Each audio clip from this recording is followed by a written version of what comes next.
I filed bankruptcy a few years ago, and I had some Internal Revenue Service problems. And you served about 20 to 30 years of your life in prison. You're in prison. And I refused to record for him anymore for dropping my friend Johnny Cash off the label. I just think what they did was wrong, and I'm not going to drop it. One of country music's most talented songwriters became the man Nashville couldn't or wouldn't embrace. David Allan Coe wrote some of the biggest hits of the 1970s, penned songs for legends, and had a voice that captured the raw spirit of outlaw country. Yet today he's rarely mentioned alongside Waylon Jennings or Willie Nelson, never inducted into any Hall of Fame, and systematically excluded from the industry's most prestigious institutions. The question is, why? Nashville rejected and blacklisted him, but many of us still don't know the real reason behind this. We will be revealing the latest updates and the real reason for his blacklisting,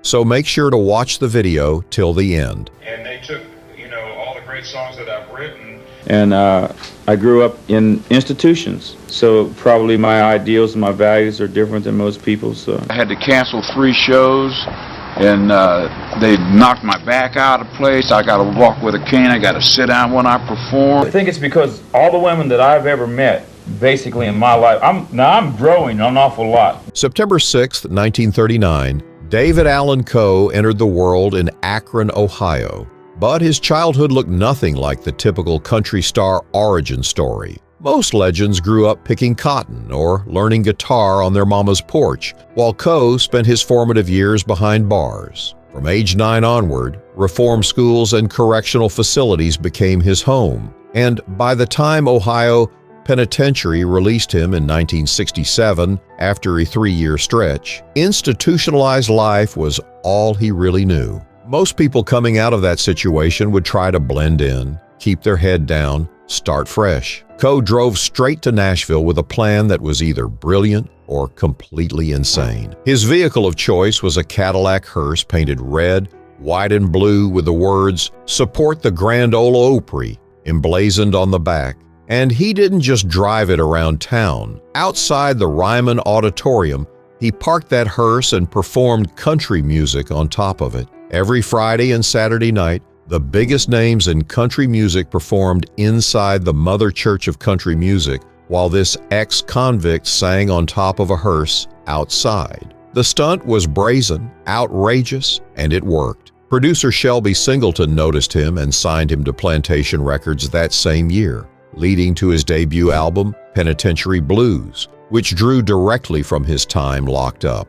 Other artists sanitized their pasts, but Coe put his front and center without apology. By the early 1970s, Coe proved he wasn't just a novelty act with a wild backstory, but a legitimate songwriter with serious talent. Tanya Tucker took his song, "Would You Lay With Me," in a Field of Stone, to #1 on the country charts in 1973, while George Jones recorded his "She Used to Love Me a Lot." These weren't minor cuts, but major artists choosing Coe's material when they could have picked from anyone. Columbia Records came calling in 1973, and the deal Coe signed kept him with the label for the next 15 years, during which he released over 24 albums. His recording of Steve Goodman and John Prine's "You Never Even Called Me By My Name" became his first top 10 country single in 1975, hitting #8. And the song that jokingly claimed to be the perfect country and western song became his signature tune.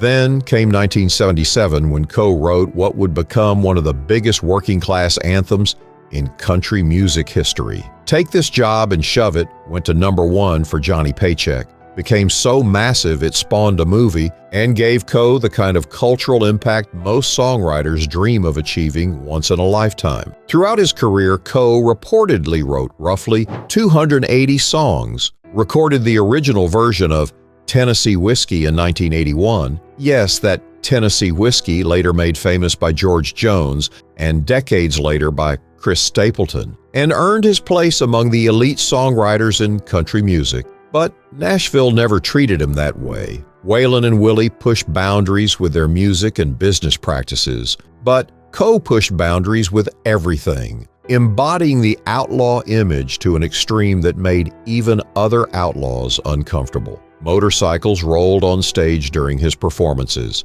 and a rhinestone mask often covered his face, while hundreds of tattoos, some reports say 365 of them, covered his body. Membership in the Outlaws Motorcycle Club, a notorious temper, struggles with substances, and free-flowing profanity during shows all contributed to an image that Nashville couldn't package or control.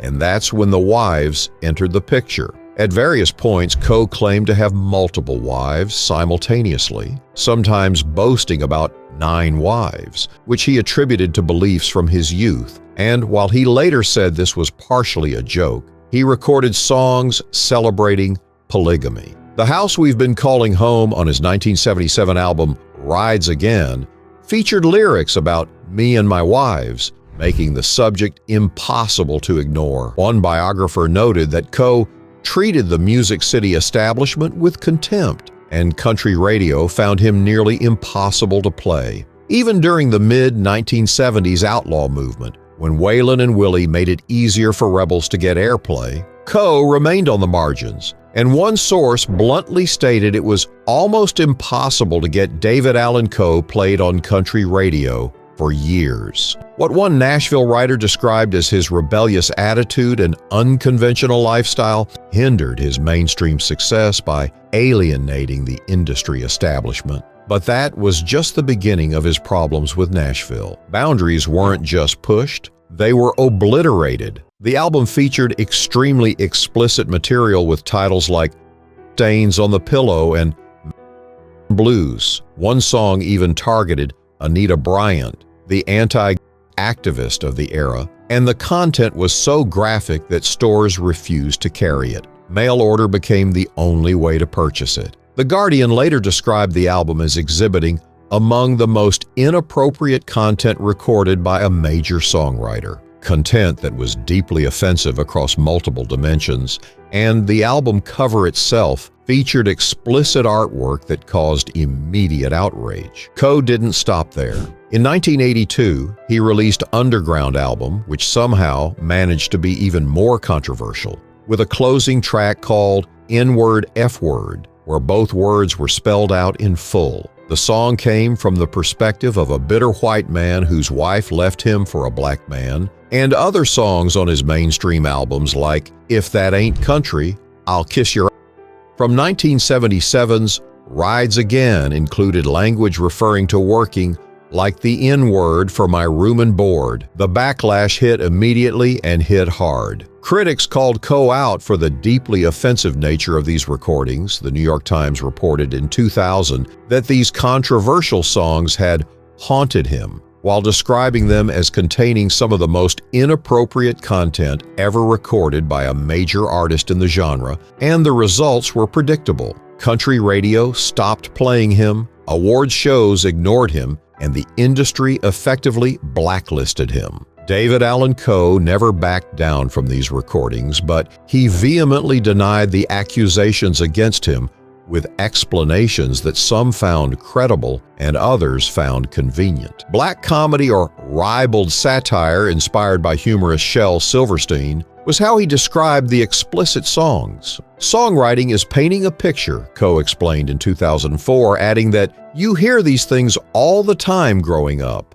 Depicting ugly stereotypes for effect rather than endorsing them was his stated intention, and he pointed to his longtime drummer being black as evidence of his true character. What became one of his most famous quotes came when he said, "Anyone that hears this album and says I'm what people call me is full of shit." And he even claimed there was irony in the accusations. In correctional facilities, the white guys called me an N-word lover, and now I write the word N-word in a song, and I am considered the opposite, he said. It is pretty ironic. Hank Williams III, Coe's stepson and a fellow outlaw country artist, defended him by suggesting that institutional culture rather than genuine bigotry shaped Coe's language. He's been locked up for so long, Williams III explained. He's looking at it from a non-prejudiced correctional point of view. That's the mentality he was on. Whether you accept these explanations or not, the damage was done. and Nashville had made its decision. Every profile written about David Allan Coe repeats the same theme. He never played by Nashville's rules, and one retrospective stated it plainly. He was never Nashville's favorite. He never tried to be. Despite painting "Support the Grand Ole Opry" on his hearse back in 1967, an invitation to become a member of the Grand Ole Opry never came. American Songwriter specifically noted that Coe is not a member of the Grand Ole Opry and hasn't been heavily recognized by Nashville's most notable country music institutions. And according to Coe's own camp, he briefly guest performed at the Opry as Bill Anderson's special guest, but was never officially inducted. The Country Music Hall of Fame never inducted him. The CMA Awards rarely mentioned him, while his peers from the outlaw movement, Waylon, Willie, and even younger artists who cited those legends as influences, received accolades and lifetime achievement recognition. Coe remained on the outside looking in. One writer suggested there might even be a conspiracy to marginalize him. But the question remains whether it was really a conspiracy or just the natural consequence of his choices. The consequences of Coe's lifestyle and decisions caught up with him in devastating ways that turned his later years into a cautionary tale about the price of living outside the system. By the 1980s, unpaid obligations led to the IRS seizing his home in Florida, and reports claim that Coe and his band actually lived in a cave for a period during this time. Touring the outlaw circuit continued through the 2000s and 2010s, occasionally collaborating with artists outside country music, including Kid Rock in 2004 and Pantera's Dimebag Darrell in the 2006 album Rebel Meets Rebel. But the financial pressures never stopped mounting. Federal authorities caught up with him again in 2015 when Coe faced indictment for avoiding payment on nearly $1 million in income from 2008 through 2012. The guilty plea came in 2016, bringing a sentence of 3 years probation and an order to repay $980, $912. But the real tragedy was what came next. To satisfy these obligations, Coe sold the publishing rights to virtually all his pre-1984 songs for just $25,000, a fraction of what they were worth. Songs that had been #1 hits, songs that spawned movies, songs that defined an era, all sold for pennies on the dollar. Serious respiratory complications put him in the hospital in 2021, and he nearly passed away. His health never fully recovered, and today, at 85 years old, he rarely performs. Even his most devoted fans admit his voice and stamina have faded, and he lives quietly with his wife in Ormond Beach, Florida, earning almost nothing from his early catalog since he no longer owns it. No new tour dates appear on his official website. The man who once performed on top of a hearse outside the Ryman now lives in obscurity. Who was the real David Allan Coe? And can his talent be separated from his choices? Critics saw him as what one editorial called an inappropriate, scary, weird train wreck of a man, pointing to his offensive recordings, his volatile behavior, and his apparent willingness to use shock value to get attention regardless of who it hurt. Supporters saw a misunderstood artist. AllMusic's Tom Jurek wrote that Coe is a brilliant songwriter well into the 21st century and deserves to be lauded along with Willie Nelson and Waylon Jennings and even Cash, arguing that his failures reflect the industry's inability to handle an artist who refused to compromise. Coe himself summarized his philosophy with a quote that became his unofficial motto: "I'd rather be hated for who I am than loved for who I'm not." When asked about his exclusion from the industry's elite circles, he said, "I think I'm old enough now not to be a threat to anybody. They should just say, okay, he's not a threat anymore. Let's go for the music." Another source noted that his rejection by Nashville is no big deal. He did it my way and never compromised for commercial rewards. Nashville didn't blacklist David Allan Coe for one single reason, but for a combination of factors that built over decades and became impossible to ignore. His controversial recordings played a massive role, and content that offensive, regardless of whether it was intended as satire, was impossible for the industry to embrace. Major labels, radio stations, and awards organizations couldn't associate with an artist who had released material like that without facing their own backlash. But the explicit albums were just part of the story.